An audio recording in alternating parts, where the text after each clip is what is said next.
Hello, dear wanderer. My name is Elwin. I'm glad you found your way back to our realm. The world beyond has been restless, I think. But here, you may set that weight aside for a while. Before we begin, tell me, where are you listening from tonight? I would love to know how far your stillness has traveled to find its way here. Now come in and find your coziest spot. Tonight, I will tell you of a girl who lived in a city of endless grey, where even a single wildflower was forbidden, until one quiet letter began to bloom.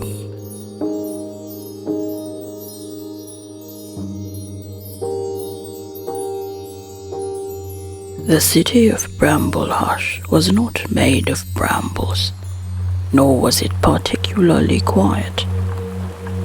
It was a study in monochromatic geometry, a place of slate-grey pavement, charcoal brick tenements, and a sky that seemed to have been washed in dirty dishwater. The people here walked with their chins tucked into their collars, counting the cracks in the sidewalk, living lives governed by the strict, silent bylaws of the Ministry of Orderly Aesthetics. In Bramblehush, a weed was a crime, and a wild thought was a misdemeanor. Amelia lived on the 4th floor of a building that smelled of wet wool and cedar oil. She was the city's quietest resident, a woman whose skin was perpetually smudged with the blue-black shadows of fountain pen ink. Her hands were her garden.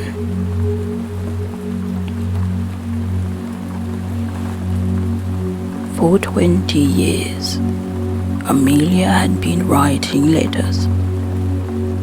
They were all addressed to Noah, a boy who had disappeared from the city during the great paving, back when the last of the parks had been covered in smooth, sensible concrete. They had been children then, their pockets full of dandelion seeds and stolen pebbles. Noah had moved away. Some said to the coast, others said to the wilder lands where the maps grew blurry. But to Amelia, he was simply elsewhere. She sat at her mahogany desk every evening, the scratching of her nib against heavy parchment, the only music in the room. The change began on a Tuesday in early April. The air was particularly stagnant, the grey fog of the city pressing against the glass of her window like a cold hand.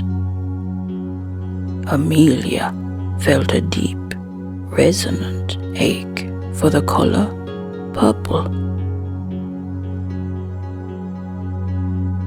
"Do you remember?" she wrote, her handwriting a looping, elegant script. "The way the hills looked beyond the railway tracks? There was a patch of wild lavender that grew there. It was a dusty, muted violet, but when the wind caught it, it looked like the earth was breathing." She folded the letter, tucked into a cream-colored envelope, and pressed her thumb against the stamp. And as she did, she felt a peculiar warmth. Not the dry heat of a radiator, but a damp, living thrum. She pulled her hand away. A tiny silver-green sprout had pierced the corner of the stamp, and before she could gasp, it uncurled with the sound of a soft sigh. A sprig of lavender, vibrant and heady, pushed through the paper. It was not a drawing. It was real. The scent immediately flooded the room, thick and sweet, shattering the smell of stale tea and dust.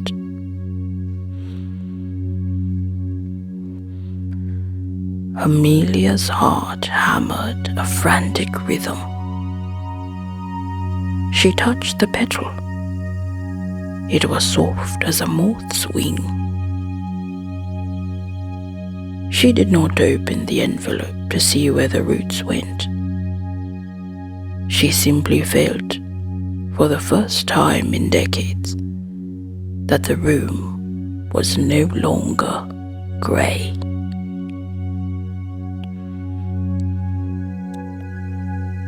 She walked to the communal mailbox on the corner of the street. Her coat wrapped tightly around the glowing secret in her hand. And when she slipped the letter into the slot, the iron door rattled. For a moment, she thought she heard a bird chirping from deep within the metal.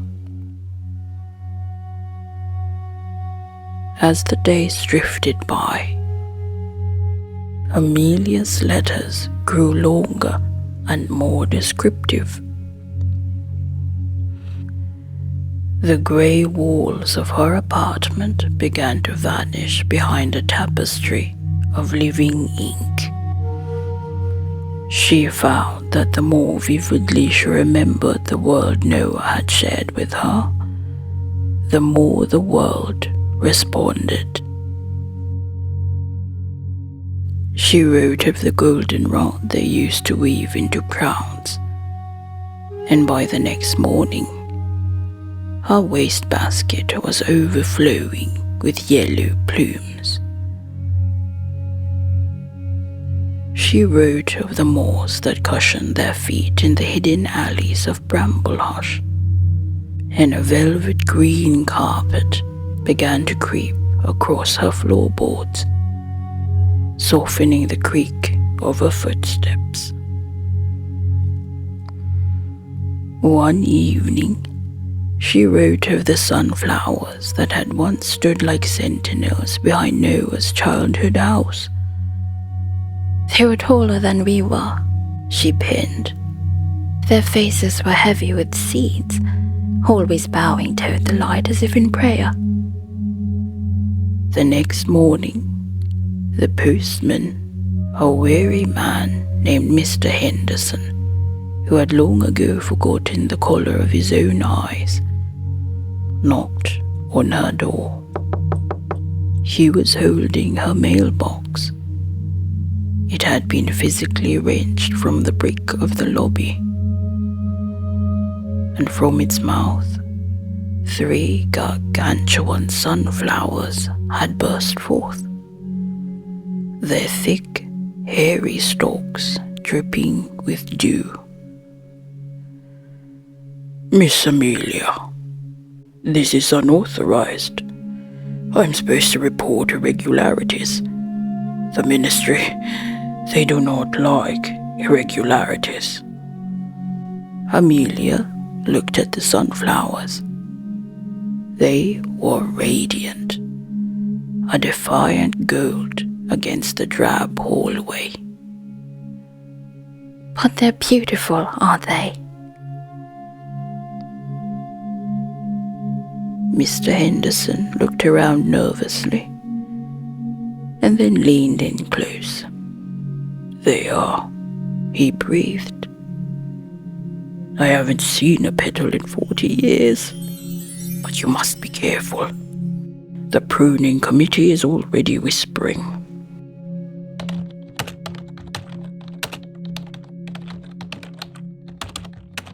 The Ministry of Orderly Aesthetics operated out of a building that looked like a giant, windowless block of salt.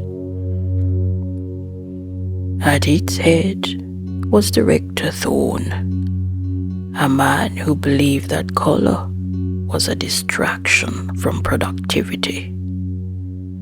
To Thorne, a garden was a chaotic rebellion against the geometry of the state.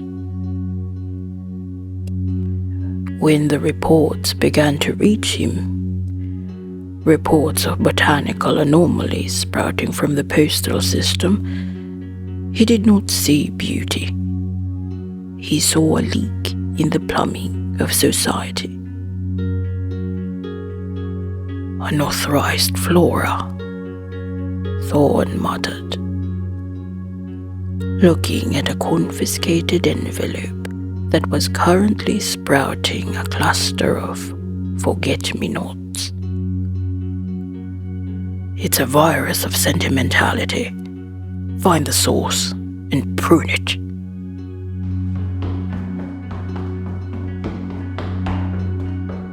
The pruning committee was dispatched. There were men in charcoal suits carrying heavy iron shears and canisters of grey sealant. They moved through the streets of Bramblehush like a slow, dark tide, snuffing out the small bursts of colour that had begun to appear in the cracks of the sidewalk wherever Amelia walked. They reached Amelia's building on a Thursday. She was in the middle of a letter about snapdragons. "I miss the way they used to talk when we pinched their sides," she had just written when the heavy boots thudded in the hallway. There was no knock. The door was simply pushed open. Director Thorne stepped into the room, followed by two men with shears. He stopped, his mouth twitching as he took in the scene. Amelia's apartment was no longer an apartment. It was a sanctuary. Wisteria hung from the ceiling fans like purple rain. Ferns unfurled from the bookshelves, their fronds brushing against the spines of her journals. In the center of the room, Amelia sat at her desk, a single red rose blooming from her inkwell. "This is a violation of Code 412, Thorne said, his voice flat. "Natural debris in a residential zone. You're creating a public nuisance, Miss Amelia." Amelia didn't stand. She felt the moss beneath her feet, steady and cool. "It isn't debris. It's a correspondence." "It is mess," Thorne countered. He gestured to the men. "Clear it. Seal the ink. Confiscate the parchment." The men moved forward. As they snipped at the wisteria, The vines didn't just fall. They bled a sweet, violet perfume that made the men sneeze and stumble. But the ministry was persistent. They worked with a cold, mechanical efficiency, bagging the flowers as if they were evidence of a crime. Thorn walked to her desk and picked up the letter she was writing. He read the word snapdragons, and as his fingers touched the ink, a row of bright orange blooms erupted from the page, snapping their petals at his knuckles. He yelped, dropping the paper. "You will stop this," Thorn hissed. "We have intercepted your outgoing mail. Your friend Noah will receive nothing more. Beauty is a fleeting waste of resources. Symmetry is the only truth." They left her then, leaving the room stripped of its life. The floor covered in grey sealant that smelled of vinegar and ash.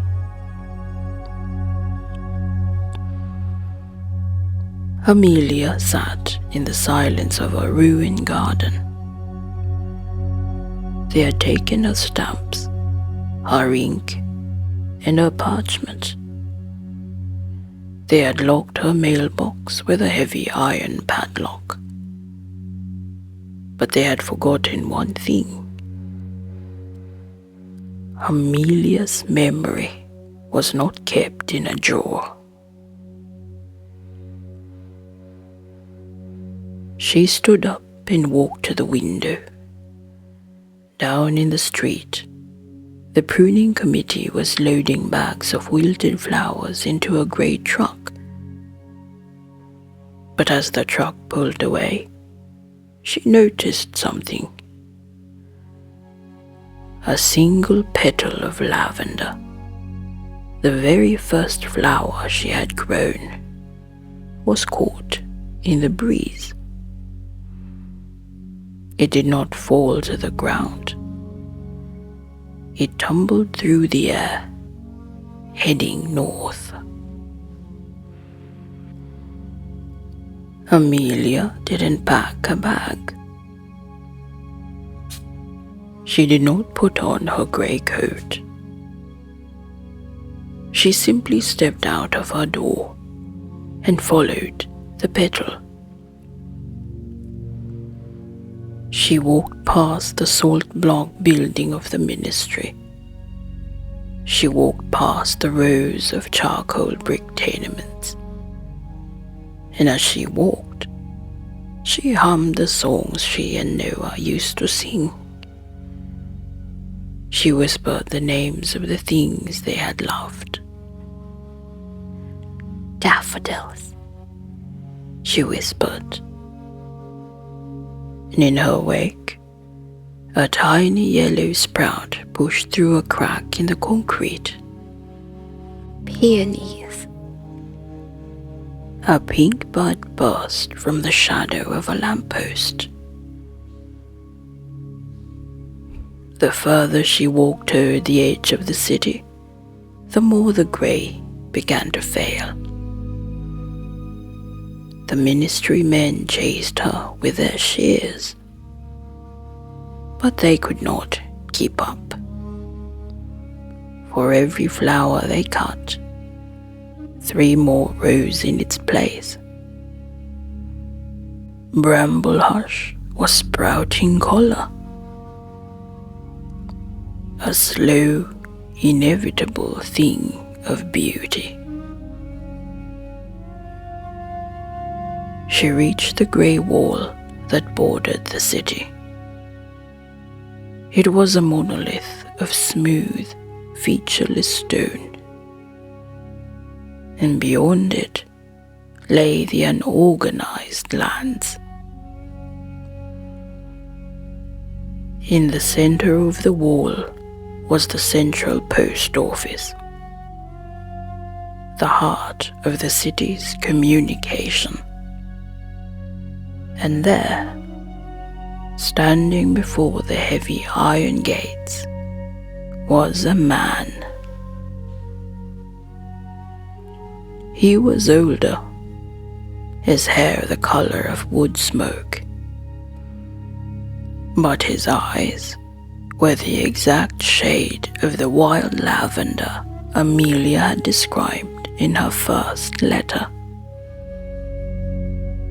He was wearing a coat that seemed to be made entirely of woven grass and dried petals.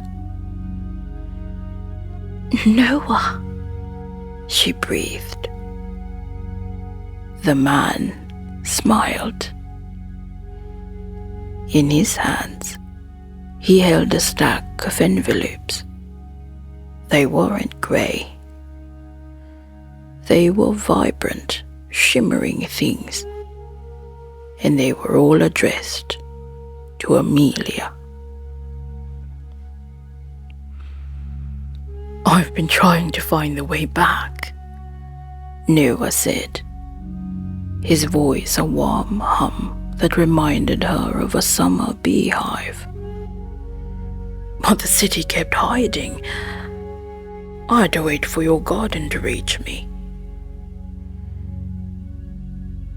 He held out a letter, and as Amelia took it, the envelope dissolved in a flurry of apple blossoms. "The ministry tried to prune the path," Amelia said, looking back at the grey towers of Bramblehush. Noah shook his head. "They don't understand the nature of roots. You can pave over a field, but the seeds just wait for a crack in the stone. And letters are the strongest seeds of all."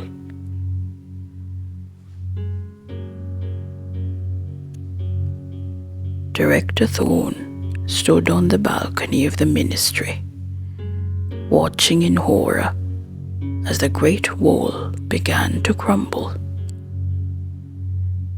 It was not an earthquake or a bomb. It was a vine. A massive bioluminescent morning glory had wound its way around the base of the wall, its sheer strength shattering the granite. Behind it came the forest, an unstoppable tide of green that moved with the slow, rhythmic pulse of a heart. The people of Bramblehush were no longer looking at the sidewalk cracks. They were looking up. They were catching petals in their hands. They were smelling the air, which now tasted of rain and jasmine. Amelia and Noah did not look back. They walked into the unorganized lands, a place where the maps were painted in watercolor, and the fences had all been reclaimed by the ivy. They sat on a hill overlooking the city, which was now a riot of uncontained color. Amelia pulled a pen from her pocket, a simple thing Thorne had missed. She took a piece of bark from a fallen oak and began to write. She did not write to Noah this time. She wrote to the city itself. "Dear Bramblehush," she wrote, "do not be afraid of the wild. A garden is not a place of disorder. It is a place where every living thing has found its rhythm. The grey was only a dream, and the colour is awakening.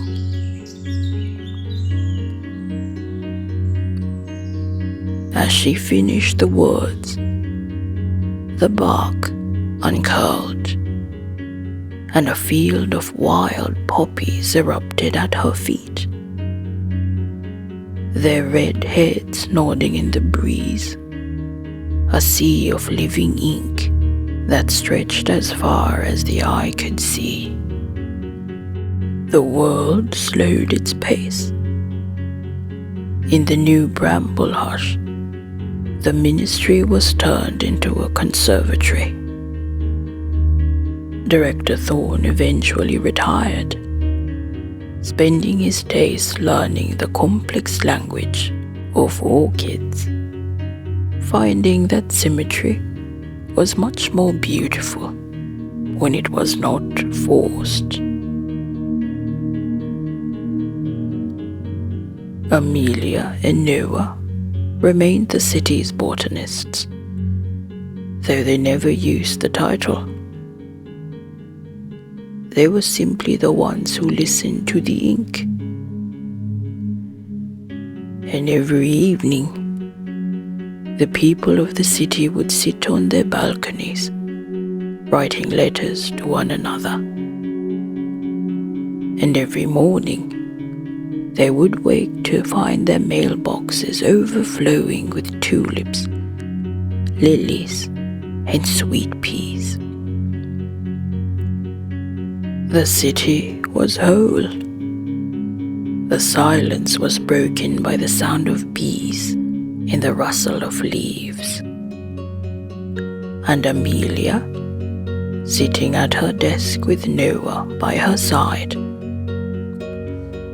finally put down her pen. Her story was no longer on the page.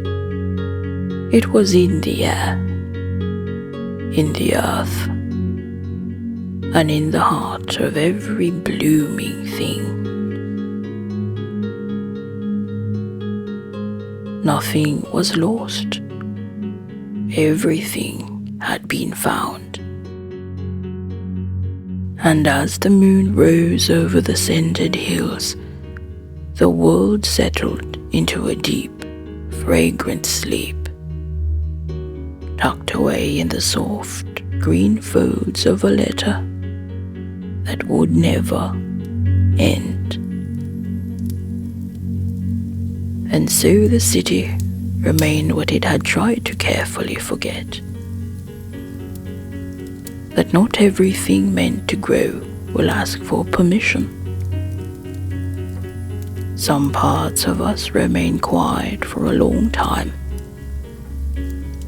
Not gone, only waiting. A memory, a softness, a small stubborn hope we tucked away, because the world felt too rigid, too loud, or too certain of its rules.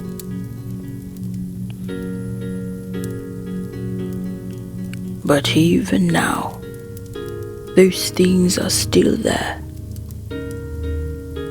like seeds beneath stone, patient and sure. And sometimes, all it takes is a single moment of remembering, a thought, a feeling, a gentle act of creation, or something living to begin again.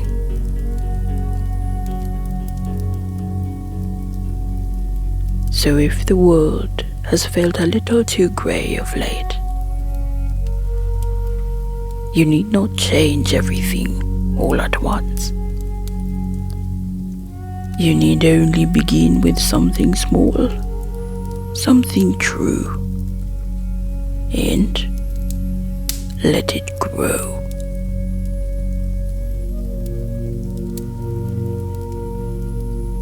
The night is quieter now. The path that led you here softens beneath your feet, and the hush of this place settles gently around your shoulders.